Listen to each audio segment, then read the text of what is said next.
마가복음 2장 16절로 17절 같이 봉독하도록 하겠습니다. 한 목소리로 봉독합니다. 시작. 바리새인의 서기관들이 예수께서 죄인 및 세리들과 함께 잡수시는 것을 보고 그의 제자들에게 이르되 어찌하여 세리 및 죄인들과 함께 먹는가?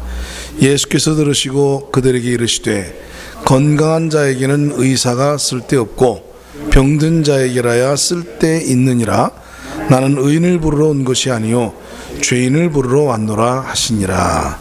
아멘. 유명한 말씀이죠.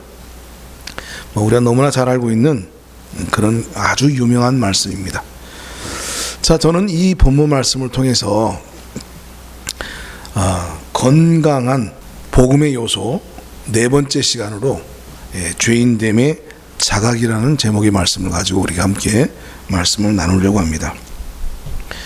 이 복음의 요소들은 여러 가지가 있다고 말씀을 드렸어요. 복음의 요소 가운데 중요한 것들이 여러 가지가 있습니다. 그리고 그 복음의 요소들은 반드시 그런 것들이 함께 채워져야만 참된 복음이 될 수 있어요. 근데 이 복음의 요소 가운데 제일 중요한 요소이면서도 출발점이 되어지는 근원적인 요소가 뭐냐?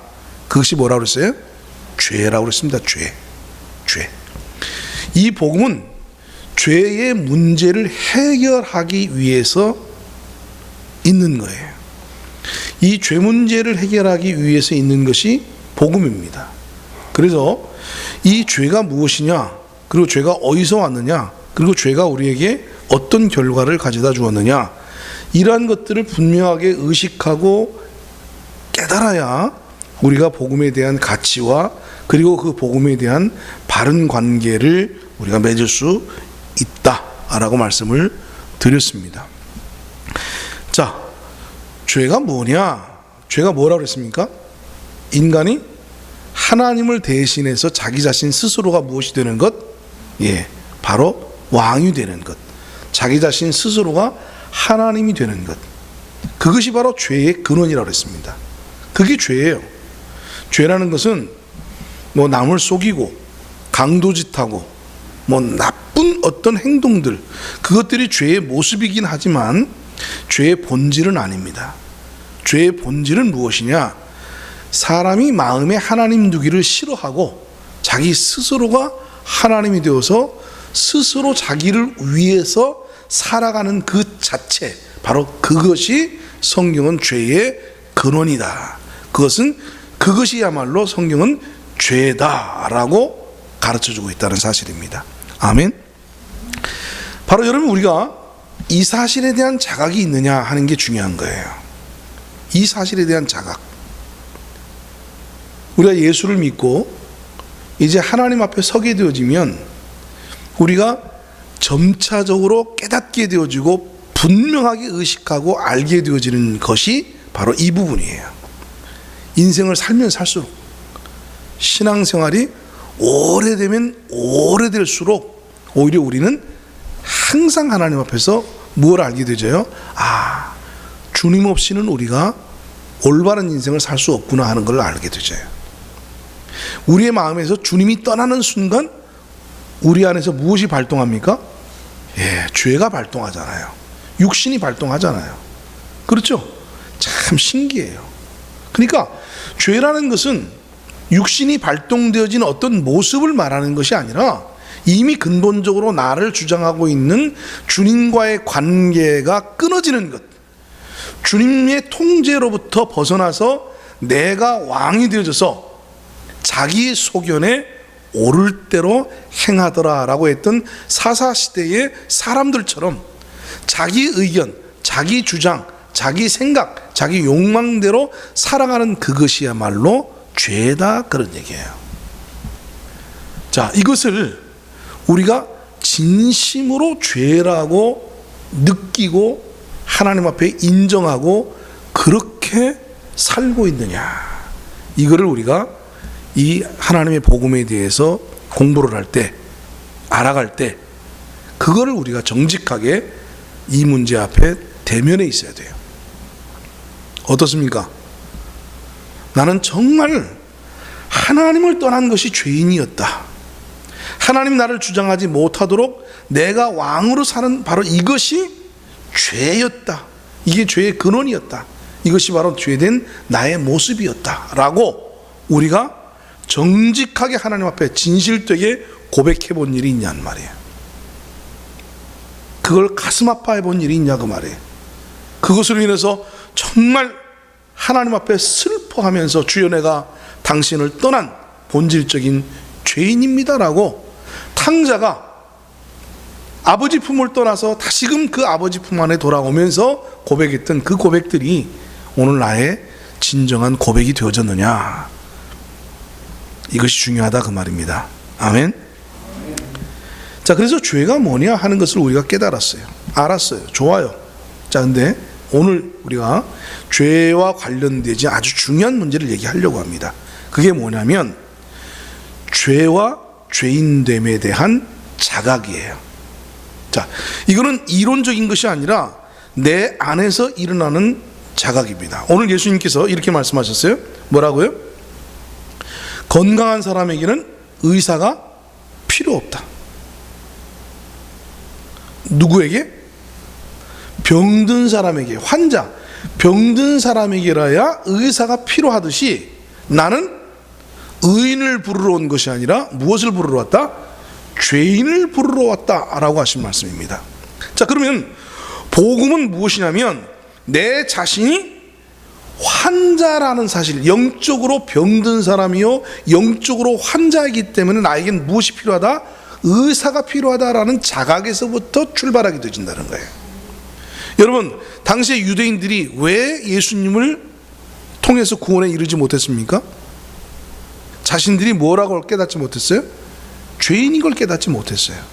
여러분, 요한복음 1장에 보면 빛이 왔는데 자기 백성들이 그 빛을 무엇하지 않았다고 그래요? 영접하지 않았다라고 얘기를 하고 있어요. 왜요? 빛이 왔는데 빛을 통해서 무엇을 보지 못했기 때문에 자신의 모습을 비추지 못했단 말이에요. 자신들이 죄인인 걸 발견하지 못했어요.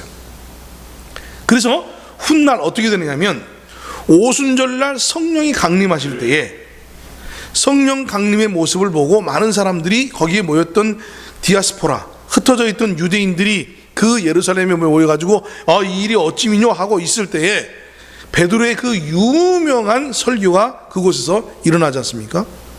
너희들이 죽인 예수, 그분은 하나님의 아들이었고 그분은 3일 만에 부활하셨다 라고 그 위대한 오순절의 메시지가 선언이 되어지고 선포되어집니다. 그 메시지를 들었던 사람들이 뭐라고 얘기합니까? 선생들아, 우리가 어찌할꼬 하면서 그들 앞에 회개의 자세를 가지게 되죠. 그때 베드로가 뭐라고 그래요? 각각 회개하고 주 예수를 믿으라, 영접하라 라고 얘기를 합니다. 네, 우리가 어찌할꼬 바로 이것이 뭐예요? 내가 무엇인 걸 깨달았다는 거예요? 죄인인 걸 깨달았다는 거예요. 우리가 어찌할꼬. 여러분, 병원에 갔어요. 병원에 갔는데 병원 선생님이 진찰을 해줍니다. 딱 진찰을 하더니 아유 선생님, 당신은 폐암 말기 환자입니다. 그 이야기를 딱 선언을 하고 보여주는데 CT 촬영한 거 이렇게 쭉 보여줍니다. 근데 암세포들이 하얗게 드러난 그 모습들이 모니터를 통해서 탁 비춰지는데 순간 무슨 마음이 일어나요? 그걸 발견하는 순간 무슨 마음이 일어나요? 아이고 어떡해, 우리가 어찌할꼬, 이거 내가 어떻게 되는 거야, 이거 내가 이런 병에 걸렸단 말이야? 라고 하는 자각이 일어나잖아요. 그렇죠? 자각이 일어나는 거예요. 여러분, 우리가 예수님을 만나는 순간 내가 죄인이구나 하는 자각이 일어나는 거예요. 아이쿠, 나는 죄인이었네. 아이쿠, 내가 죄인이네. 내가 이런 큰 병에 걸린 그런 영적인 정말 환자네 라고 하는 이 자각이 실제적으로 일어나지 않는 한은 그 사람에게는 의사가 필요 있어요, 없어요? 의사의 말이 의미가 있어요, 없어요? 없어요. 이제 내가 의사 말을 통해서 내가 병든 사람이라는 것, 암 말기 환자라는 사실을 발견하고 깨닫게 되어지면 그 다음부터는 어떻게 돼요? 의사 선생님한테 매달리잖아요. 선생님 어떻게 해야 됩니까? 선생님 저를 좀 살려주세요. 수술해야 될까요? 약을 먹어야 될까요? 뭘 어떻게 해야 될까요? 나를 좀 살려주세요. 또 그 소식을 식구들이 들었을 때 어떻게 됩니까? 아이고 아버지, 아이고 여보, 세상에 어쩌다가 당신이 이런 병에 걸렸단 말이요. 아이고 어떡해. 온 식구들이 내가 폐암 말기 환자라는 사실을 알고 난 다음에 가만히 있을 시바 식구들이 누가 있습니까? 눈물을 톡톡 흘리면서 그 아버지의 손을 붙잡고 남편의 손을 붙잡고 여보 어떡해요? 아버지 어떡해요? 그러고는 달려가서 선생님한테 의사 선생님 이게 웬일입니까? 이게 사실입니까? 진짜입니까? 제발 부탁입니다. 내 남편을 좀 살려주세요. 우리 아버지 좀 살려주세요. 이것이 병원에서 보게 되지는 아주 흔한 광경들입니다. 우리가 드라마나 영화를 통해서 보는 아주 흔한 광경들이 바로 내가 병들었구나 하는 사실을 알게 되어졌을 때에 나타나는 모습들이에요. 자, 이런 익숙한 모습들이 오늘 성경에서 예수님은 뭐라고 말씀하셔요? 네, 나는 의인을 부르러 온 것이 아니라 무엇을 부르러 왔다? 죄인을 부르러 왔다. 이게 무슨 말씀입니까? 여러분 이 세상에 의인이 있단 말이에요? 없잖아요. 이 세상에 의인은 하나도 없다고 이미 우리가 전 시간에 충분히 말씀을 통해 살펴봤지 않습니까? 자, 그런데 의인이 없는 뻔한 세상에 나는 의인을 부르러 온 것이 아니라 죄인을 부르러 왔다? 이게 무슨 말씀입니까? 오늘 이 말씀을 여러분들 오해하시면 안 됩니다. 이 세상엔 의인이 있다는 뜻이 아니에요. 의인이 있어서 나는 그 의인에겐 필요 없고 나는 죄인을 부르러 왔다, 그렇게 말씀하신 그런 내용이 아닙니다. 바로 오늘 이 말씀은 지난 시간에 선언적으로 모든 사람이 다 죄를 범하였음에 하나님의 영광에 이르지 못하고 다 치우쳐 한 가지로 무익하고 다 죄인이라는 하나님 앞에 모든 인간이 하나님의 진노 아래 있다라는 그 선언이 분명한 사실이요, 분명한 진리요, 분명한 복음이지만 그럼에도 불구하고 이 객관적인 이 하나님의 말씀이 자기 안에 와서 실제의 말씀이 되셔서 아, 내가 진짜 죄인이구나 하고 자기 자신 스스로가 죄인임을 자각하지 못한다면 그 사람은 아직 뭐예요? 의인이에요. 자칭 의인이에요. 그러니까 그 사람은 의사를 필요로 하겠어요? 안 필요로 하겠어요? 내가 건강한데 뭔 필요가 있어? 여러분요, 병원에 가서 희한한 일이 있습니다. 의사가 당신 폐암 말기 환자입니다 이렇게 말하면 다들 아이고 어떡해요, 큰일 났네요 이렇게 이제 반응하는 환자들도 있지만 간혹 이런 환자들도 있어요. 아이고 그럴 리가 있어요. 제가 얼마나 지금 건강한데. 아니에요, 뭔가 잘 오진하셨습니다. 잘못 판단하신 거예요. 아유 저는 껐떡없습니다. 뭐 증상이 있어야지. 내가 밥 잘 먹고 운동 잘하고 씩씩하고 건강한데 폐암 말기라고요? 아이고 그런 소리 하지 마세요. 이렇게 반응하는 아주 지독한 사람들이 간혹 있어요. 그래서 의사가 당신 지금 이제 몇 개월 안 남았어, 사망 선고를 해도 믿지를 않아. 의식을 안 해. 가슴 속에서 동의가 안 되기 때문에 그렇지 않습니다. 나는 건강한 사람이에요. 잘못 판단하셨어요. 오판하셨어요. 이런 환자들이 간혹 나온단 말이에요. 그래서 혹시 병을 고칠 수 있는 기회를 스스로 놓쳐버리게 되지는 이런 어처구니 없는 일들이 간혹 일어나는데 오늘 영적으로도 마찬가지입니다. 이미 하나님께서는 모든 사람이 죄인이다, 내가 모든 인생을 다 굽어 살펴봤는데 의인이 하나도 없다, 다 치우쳐 한 가지로 무익하게 되어서 다 죄인이어서 하나님의 영광에 이르지 못하고 오히려 하나님의 진노가 그들 위에 머물러 있다. 알겠니? 네가 바로 그 죄인이야 라고 말씀하시는데 그 하나님 앞에서 뭐라고 얘기하는 거예요? 나는 동의할 수 없습니다. 나는 죄인 아니에요. 난 지금까지 살아오면서 양심에 거스르는 일을 해본 일이 없어요. 나는 남을 해코지 해본 일이 없어요. 남에게 피해 준 일이 없어요. 나는 지금까지 살아오면서 얼마나 내가 성실하고 근면하고 그리고 도덕적으로 내가 살았는지 모릅니다.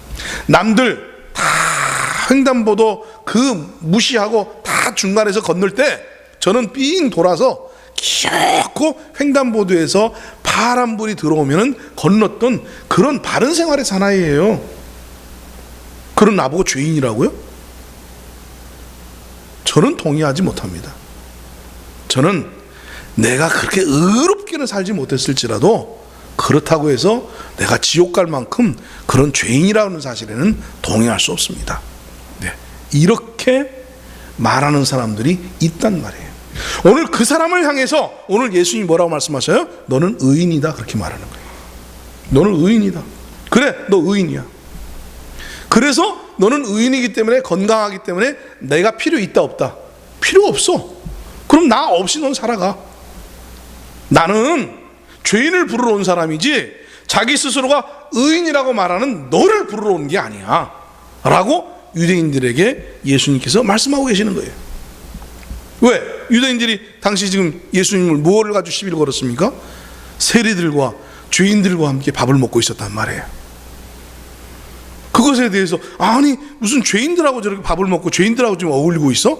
라고 손가락질을 하니까 그 소리를 들었던 예수님이 하시는 말씀이 건강한 사람에게는 의사가 필요 없다.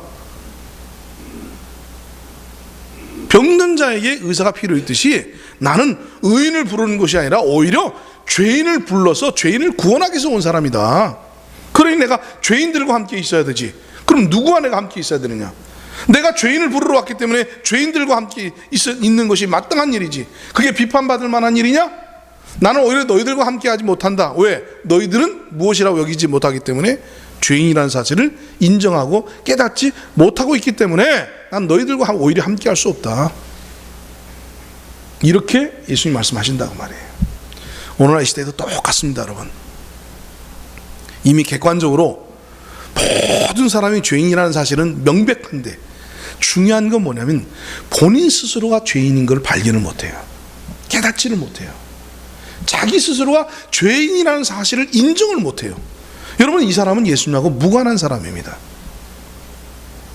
그래서 성령이 이 땅에 오셔서 하나님께서 성령을 보내주셨을 때에 성령을 통해서 제일 먼저 하신 일이 무엇입니까? 성령을 통해서 하시는 일이 뭐예요? 우리가 어찌할꼬 내가 죄인이구나 하는 사실을 깨닫게 하는 일을 성령이 하시는 일입니다. 할렐루야. 그래서 복음의 시작은 뭐냐? 내가 죄인인 것을 깨닫는 데서부터 시작을 하는 거예요. 그러니까 여러분요, 구원받기 정말 힘든 사람이 어떤 사람입니까? 자기 의로 똘똘 뭉친 사람입니다. 자기 의로 똘똘 뭉친 사람. 이 자기 의로 똘똘 뭉친 사람은 진짜 복음을 이해하고 깨닫기가 힘들어요. 그리고 진정한 참된 구원에 이르기가 참 힘듭니다.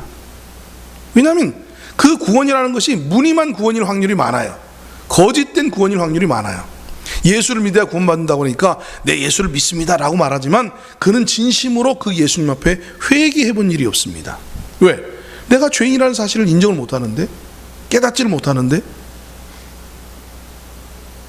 그래서 이 죄인인 걸 자각하는 것이 복음의 실제적 요소예요. 이론적 요소가 아니라 가장 중요한 실제적 요소가 뭐냐? 내가 죄인인 것을 깨닫는 데서부터 시작을 하는 겁니다.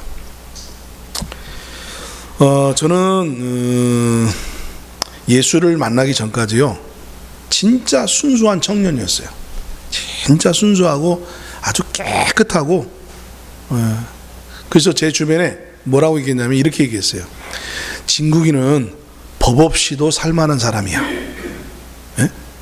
진국이는 법 없이도 살만한 사람이고, 야, 참 진국이처럼 저렇게 순수하고 저렇게 착하고 저렇게 선한 사람은 없어.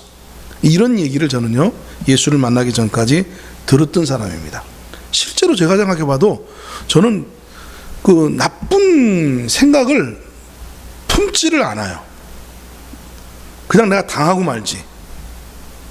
저희 아버님이 밥상머리에서 그렇게 저를 야단을 치시고, 그래도요 그 아버지에 대해서 원망을 해본 일이 없어요. 아버지에 대해서 불평을 해본 일이 없어요. 무슨 소리를 하든지 다 듣습니다. 달기똥 같은 눈물을 툭툭 떨어뜨려도 그 밥상머리 앞에 앉아가지고 대꾸를 해본 일이 없어요. 아버지한테 대든 일이 없어요. 한 번도 대항해 본 일이 없어요. 끝까지 그 자리에서 인내하고 아주 그렇게 건강한 그 삶을 살았던 사람입니다. 그래서 주변에 사람들이 그랬어요. 넌 너무 착해, 애가. 너무 착해. 화를 내는 걸 본 적이 없어. 왜 친구들하고 싸우지도 못해요. 저는요, 오죽하면요, 제가 중학교 1학년 학생이, 이제 중학교 1학년이었는데 동네에서 5학년짜리 그 초등학교에 있잖아요. 그때 국민학교 학생이잖아요. 그놈이 시비를 걸면은 겁이 나서 대꾸를 못해. 동네, 야 빡빡머리 일로 와봐. 그놈 자식이 말이지, 응? 초등학생이 말이지 저한테 이 빡빡머리 일로 와봐. 그때 이제 머리를 이제 빡빡 밀고 이제 중학교 올라가지 않습니까? 그러니까 중학교 이제 그 입학 준비를 하면서 머리를 잘랐단 말이에요. 지나가지고 내 빡빡머리 일로 와봐 그래. 근데 대꾸를 거기 가서 뭐 이 새끼야? 그러지 말을 못해. 그냥 끌려가. 아주 뭐랄까, 악한 구석이라고는 전혀 없이 아주 순수하고 깨끗하고 아주 백지 같은 그런 아주 순백의 사람, 이렇게 표현해도 정말 누구 거기에 대해서 토를 날 만한 그런 사람이 아니었어요. 진짜 그렇게 순수한 사람이었어요. 깨끗한 사람이었어요. 근데 제가 그렇게 깨끗한 사람이고 순수한 사람인 줄 알았는데, 고등학교 1학년 때 여름 수련회를 이제 제가 하게 되집니다. 교회를 중학교 1학년 때부터 교회는 다녔어요. 아버님이 어느 날, 야 우리 집은 이제 불교 끝, 오늘부터는 기독교다 하고 딱 선언을 하시고 난 다음에 뭐 제가 제 의지와 관계없이 강제적으로 교회를 다녔으니까. 네. 그래서 교회 다니면서 뭐 했겠어요? 예배 시간에는 졸고, 그 다음에 2부 시간 하게 되면 막 박수 치면서 게임하면서 즐겁게 놀고, 뭐 그게 전부 다죠. 뭐. 그리고 하여튼 신기해. 예배 시간에 벌써 전도사님이나 목사님이 오늘 하나님 말씀은, 그러면 왜 그렇게 졸려요? 참 신기해. 그냥 졸려. 그리고 예배 꼭 이제 기도합시다, 말씀 끝나고 기도합시다, 그러면 그때 눈을 떠죠. 그런 생활을 했어요. 그러니까 종교적인 생활이죠. 그냥 교회 아버지가 다니라고 그러니까 이제 다녔던 거죠. 그러다가 여름 수련회를 이제 고등학교 때 하게 되었는데, 제가 지금도 잊지 못합니다. 이문택 목사님이라고 제 영적 스승 되시는 목사님이시죠. 고등학교 1학년 때 여름 수련회 때 만났어요. 그 이문택 목사님이 오셔서, 이분은 참 말을 뭐랄까 임팩트가 별로 없어. 별로 이렇게 뭐랄까 이렇게 사람의 주변을 이렇게 주위를 확 끌어당기는 그런 분도 아니에요. 말을 그냥 평범하게 하시는 분인데, 이분이 오셔서 막 열정적으로 막 사람들한테 아멘 뭐 그러고 믿어야 됩니다 이런 것도 아니에요. 근데 일주일 동안 뭘 가르치셨냐면 구원도리를 가르치셨어요. 구원도리를 쭉 설명을 하셨어요. 근데 거기서 너는 죄인이다 하는 이 내용들을 이제 하나님 말씀을 가지고 탁 말씀을 하시는데, 희한한 일이 벌어진 거죠. 여태까지 저는 제가 그렇게 착한 사람인 줄 알았는데, 그 집회를 통해서 예배를 드리고 말씀을 듣는 순간 희한하게 눈물이 흘러요. 눈물이 나요. 특별히 이따가 함께 우리가 이제 말씀 후에 같이 부르시겠습니다만은, 전부여 의지 없어서 손 들고 옵니다. 이제 이 찬양을 목사님이 그 예배 후에 불러요. 자, 그러면서 자, 여러분 죄인 된 사람들 하나님 앞에 오시며 주님이 다 여러분의 죄를 용서하십니다라고 그 찬양을 함께 부르는데 하염없이 눈물을 흘려요. 눈물을 흘리면서 신기하게 어떤 일이 벌어지냐면 제가 죄인이라는 사실을 스스로 알게 되어지는 일들이 벌어졌어요. 야, 나는 여태까지 우리 아버지가 뭐라고 나한테 야단을 쳐도 아버지에 대해서 반응을 한번 해보지 못했던 그런 아이인 줄 알았는데, 알고 봤더니요, 탁 성령께서 내 마음을 탁 비추는데 아버지에 대한 미움과 원망으로 가득 차 있더라고. 다만 그것을 표현을 못하고 있었을 뿐이지. 힘이 없으니까. 아버지가 폭군이니까. 나는 그리고 착하니까 힘이 없어서 그냥 아무 말도 못하고 그냥 쥐 죽은 듯이 지나가고 있었던 거지, 내 속에 아버지에 대한 미움으로 가득 차 있더라고요. 그 사실들, 이것들이 발견되어지면서 하염없이 눈물이 쏟아져 나가는데, 아, 이게 내가 죄인이구나 하는 사실을 알게 되지는 거예요. 사랑하는 성도 여러분, 은혜의 시작은 내가 죄인인 것을 아는 데서부터 출발하는 겁니다. 복음의 시작도 내가 죄인인 것을 아는 데서부터 출발하는 겁니다. 이거는 누구의 강요에 의해서, 어떤 성경의 가르침의 내용에 내가 이론적으로 동의해서 하는 얘기가 아니라, 정말 내 가슴에서부터 성령께서 너는 죄인이라는 사실을 쫙 비추었을 때에 내가 그 성령의 그 비춤 앞에, 빛비춤 앞에서 주여 나는 죄인입니다라고 스스로 굴복하고 인정하고 고백하는 그 관계가 있어야 돼요. 그게 은혜의 시작이에요. 그게 은혜의 출발이에요. 그 유명한 여러분 405장도 나 같은 죄인 살리신 주 은혜 놀라워. 그 출발이 무엇입니까? 나 같은 죄인 살리신, 나 같은 죄인,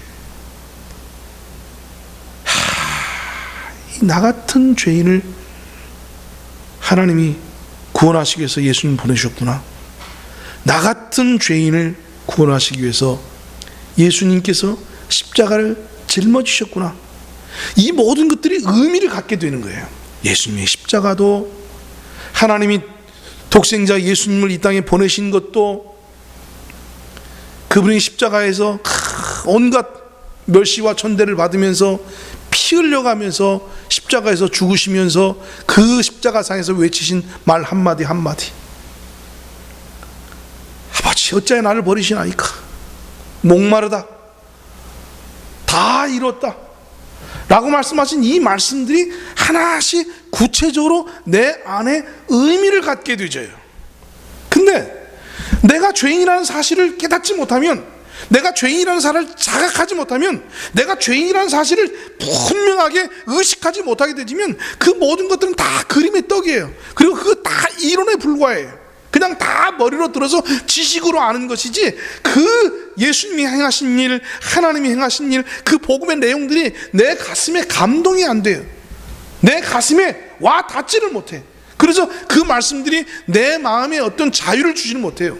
그 말씀들이 내 마음의 죄의 문제로부터 나를 해방시키지는 못해요. 내 속에 있는 그 죄에 대한 아픔들을 실제로 해결을 하지 못합니다. 그래서 참된 구원을 경험할 수가 없는 거예요. 참된 구원을 이룰 수가 없는 거예요. 그래서 나 같은 죄인을 불러도 감동이 없고, 천부여 의지 없어 불러도 감동이 없고, 내가 하나님 앞에 다 엎드리면 맹송맹송하다고 말해요. 기도를 해도 맹송맹송해요. 맨날 우리 마음속에서 그 기도 내용이 뭡니까? 하나님 주시옵소서, 주시옵소서. 10번이면 10번 주시옵소서, 100번이면 100번 주시옵소서. 그냥 맨날 교회 와서 눈만 감았다 하면, 기도를 시작하기만 했다면 하나님 주시옵소서, 이것도 주시옵소서, 이 문제 또 가져왔습니다. 맨날 기도하는 내용이 그것뿐이에요. 여러분 성경에 보세요. 예수님이 말씀하신 그 성경 가운데 하나가 뭐냐면, 서기관과 바리새인들, 그 다음에 세리 창기들, 이 두 사람이 기도를 비교하지 않습니까? 거기에 서기관과 바리새인들이 다 예배당에 와가지고 공에 와가지고 뭐라고 기도합니까? 나는 저 세리 같지 않음을 감사합니다. 나는 저 창기 같지 않음을 감사합니다. 그렇게 기도하잖아요. 근데 정작 세리와 이 창기는 뭐라고 기도합니까? 주여, 나는 죄인입니다. 예수님 말씀하십니다. 오늘 누구의 기도를 받으셨습니까? 네, 바로 나는 저 세리 같지 않습니다, 나는 저 창기 같지 않습니다 하고 비난하고 비판하고 정죄를 받았던 그 죄인된 그들의 기도를 하나님은 받으셨다고 예수님 말씀하시잖아요. 그러면 사실은 우리가 주님 앞에 다 무릎 꿇고 또 하나님 앞에 나와서 기도를 시작할 때 보면 제일 먼저 성령을 통해서 뭘 보게 하십니까? 우리의 모습, 우리가 어떻게 살았는가, 그것이 제일 먼저 비춰지잖아요. 그래서 우리가 예배 가운데 한 주 동안, 지난 한 주 동안 잘못했던 것들을 참여하는 그 참회 기도 시간이 우리 안에 있지 않습니까? 근데 정작 참회 기도 시간이 진행이 되지는데 뭐를 참회해야 될지를 몰라. 참회할 건덕지가 없어. 그래서 그 참회 시간이 형식적으로 지나가 버려요. 매주 똑같은 말을 반복해요. 하나님, 제가 죄인입니다. 하나님, 한 주 동안 또 제가 바르게 살지 못했습니다. 근데 내 가슴 속에서는 내가 바르게 살지 못했다는 의식이 없어. 하나님, 지난 한 주간 동안 제가 참 어리석게 부끄럽게 살았습니다. 근데 정말 내 가슴 속에서는 양심적으로 나는 안 부끄러워. 나는 죄인된 모습으로 살지 않았어. 그래서 오늘 예배당에 나와서 주님 앞에 딱 참회, 지난 한 주간 동안에 참회 기도를 하자 그러는데 그 참회 기도가 아닌 거죠. 그냥 스쳐 지나가는 하나의 예배의 순서 가운데 하나로 지나가 버리는 거죠. 그러나 여러분, 언제나 성령은 우리를 하나님 앞으로 이끌고 올 때 죄인된 모습으로 이끌고 옵니다. 아멘? 한 번도 예외인 적이 없습니다. 성령은 우리를 하나님 앞으로 끌고 올 때 무엇을 끌고 온다고요? 죄인된 모습으로 끌고 와요. 근데 그 죄인된 모습이 형식적이고 이론적인 모습이 아니고 실제로 우리가 죄된 말들, 죄된 행동들, 이런 것들이 우리의 양심을 자극하고 우리의 양심을 가책시켜서 우리로 하여금 그 죄인된 모습으로 나오는 거예요. 오늘 대표 기도하신 분이 그렇게 기도했죠. 하나님, 우리가 한 주간 동안 사람들의 마음에 상처를 주는 말을 했어. 원치 않는 말을 했고 비판하는 말, 정죄하는 말들. 여러분 보세요. 지난 한 주간 동안 우리가 가만히 보세요. 우리가 이 입술로, 정말 이 말로 범한 죄들이 얼마나 많은가. 남을 정죄하는 말, 가슴에 상처를 주는 말, 그런 말들을 우리가 하면서 살았어요. 어쩌면 부부싸움을 했을지도 몰라요. 여러분, 싸움을 할 때 고운 말로 싸웁니까? 당신은 참 오늘도 비록 싸우긴 싸우지만 참 아름다워. 당신은 참 오늘 나하고 아주 내 마음을 아주 아프게 했긴 했지만 당신이 참 멋있어. 이렇게 싸우는 사람이 있습니까? 정말 못돼 처먹었다고. 그러면 정말 당신 같은 사람 만난 것이 내 가슴에 얼마나 정말 속이 상한지 모른다. 그러면서 그냥 악다구니 없는 말 있는 말 저주로 쏟아붓고 그렇게 싸우는 거 아닙니까? 그런데 우리가 정작 그 모습을 가지고 주님 앞에 나오는데 신기하게 나는 전혀 싸운 일이 없는 사람처럼 오늘도 나와서 예배드린단 말이에요. 나는 사람을 미워한 적도 없고 비판한 적도 없고 정죄하고 비교하고 그런 적도 없는 아주 아무 문제가 없는 사람인 것처럼 우리가 주님 앞에 나온단 말이죠. 왜 그러느냐? 네, 성령의 인도하심으로 말미암는 성령의 빛비춤이 이미 내 속에서 소멸되어져 가고 있는 거죠. 사도 바울이 말한 것처럼 양심이 화인 맞아 가고 있는 거죠. 여러분, 우리는 언제나 하나님 앞에 죄인된 모습으로 씁니다. 주님 앞에 쓰면 빛 대신 주님 앞에 우리의 모습이 적나라하게 비춰지는 거예요. 주님, 오늘도 참 이런 허물을 가지고 왔습니다. 오늘도 주님 앞에 쓰니까 참 제가 이런 모습입니다. 이런 저를 구원해 주셨군요. 그러니까요, 여러분, 사도 바울은 뭐라고 고백을 했습니까? 나는 죄인 중에 괴수다라고 고백을 했습니다. 근데 그가 성도들 앞에서는 뭐라고 얘기했습니까? 내가 그리스도를 본받은 것처럼 나를 본받으라, 그렇게 말을 해요. 그러니까 다른 사람들과 비교해 볼 때는 내가 정말 예수님을 많이 닮았어. 그러니까 너희들도 나처럼 이렇게 살아야 되는 거야. 이렇게 고백을 하지만, 그렇게 당당하게 말하지만, 희한하게 하나님 앞에만 서면은, 성령의 인도하심 앞에서 그가 하나님 앞에만 서면은 뭐라고 말합니까? 주여 나는 죄인 중에 괴수로소이다. 그게 입에 발린 소리가 아니란 말이죠. 그냥 듣기 좋은 수식어가 아니에요. 정말 자기의 가슴에서부터, 양심으로부터 자기 자신이 그 사실을 느끼고 깨우치고 그렇게 하나님 앞에 인식되어졌기 때문에 그는 하나님 앞에 주여 나는 죄인입니다, 죄인 중에 괴수입니다, 그렇게 고백을 하는 거죠. 그리고 거기서부터 출발하는 거예요. 그리고 그 고백에서부터, 그러나 주님 그럼에도 불구하고 보혈을 지나 하나님 품으로, 나는 그런 죄인이고 또 지난 한 주간 동안 허물이 많았고 다퉜고 정말 내가 왜 이렇게 사는지 모르겠습니다 하는 그 자기 그 고백을 가지고 있지만, 그럼에도 불구하고 예수 그리스도의 보혈의 공로를 힘입어서 오늘도 주님 앞에 왔습니다. 그 예수 그리스도의 보혈의 공로가 나의 모든 죄를 다 씻어내 주셨기 때문에 오늘 제가 그 사실을 인정하고 받아들이고 또 새롭게 출발합니다. 할렐루야, 아멘. 그래서 예배는 이론이 될 수가 없고 형식이 될 수가 없고, 우리가 하나님 앞에 나오게 되지만 언제나 제일 먼저 성령께서 우리 안에서 양심을 각성시키고 발동시킵니다.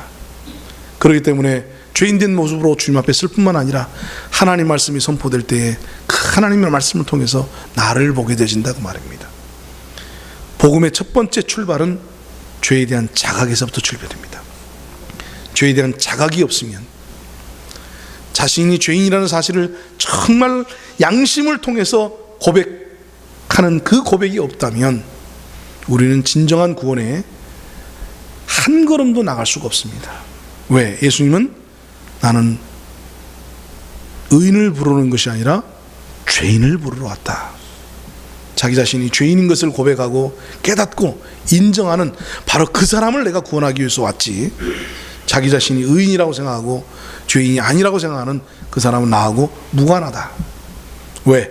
건강한 사람이 의사가 무슨 필요가 있느냐? 병든 자에게라야 의사가 필요하듯이 나는 죄인을 부르러 왔다. 오늘도 우리가 하나님 앞에서 죄인이라는 사실을 깨닫지 못하면 오늘 예수는 나에게는 의미가 없어집니다. 오늘도 우리가 죄를 주님 앞에 인정하고 고백하지 않는다면 예수님 나하고 무관한 존재가 되어버립니다.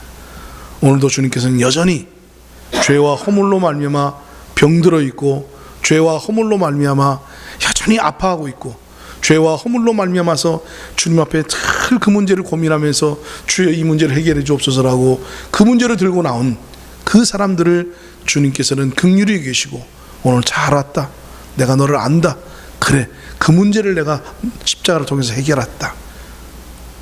주님께서는 그렇게 우리를 위로하시고 우리의 해결자가 되실 겁니다.